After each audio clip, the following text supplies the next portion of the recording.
Hello hello, के बोला था? अरे हम बोला तानी। माई बोला तनी माई।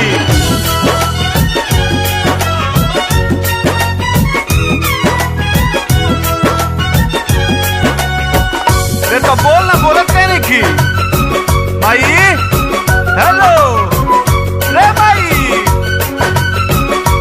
माई जल्दी छुट्टी लेके आजा, घरवा भइल बा कारगिल। आए घर कारगिल? हे भगवान, जल्दी छुट्टी लेके आजा, घरवा भइल बा कारगिल। ए बबुआ, हाँ। ए बबुआ, का? ए बबुआ मेहरी तोहर कइले बिया जियल मुश्किल। ए बबुआ मेहरी तोहर कइले बिया जियल मुश्किल। हाँ तो पगले कहले ही है।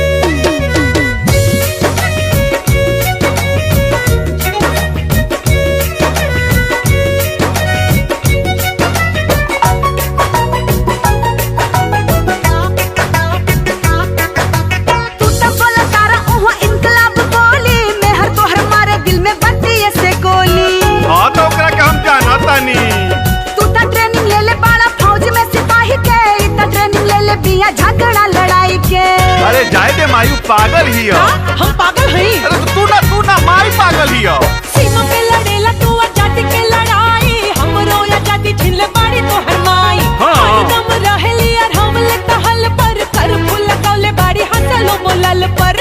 अच्छा हाँ तो माइयो नु मने ना के कहानो चढ़ा के एकर मरले बाकिल। ए बबुआ, ए बबुआ, ए बबुआ मेहरी तोहर कइले बिया जियल मुश्किल। ए बबुआ मेहरी तोहर कइले बिया जियल मुश्किल।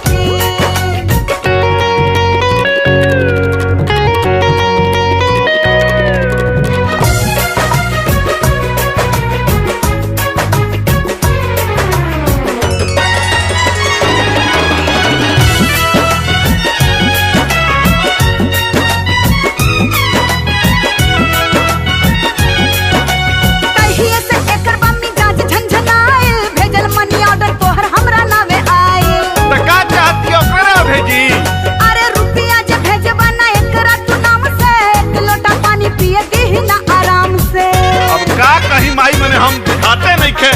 इनका ना सुनबा? अच्छा तू हो सुनावो। सवेरे से सांझले करत तारी छाऊ छाऊ, कौवनी बोली इनका निसरे लगाऊ गाऊ। हमरा के डाटल इनका काम बारो जाना के, जैसे के डाटेला दीवान कोनो थाना के। हाँ तो अच्छा तो माई पिया के तू हो। हमर लिखल पटल घरवा, खाने पहन के सैंडल। ए बबुआ, ए बबुआ, ए बबुआ मेहरी तोहर कइले बिया जियल मुश्किल। ए बबुआ मेहरी तोहर कइले बिया जियल मुश्किल। हाँ तो सास पतोह के लड़ाई से बढ़िया बहिमा बॉर्डर के लड़ाई।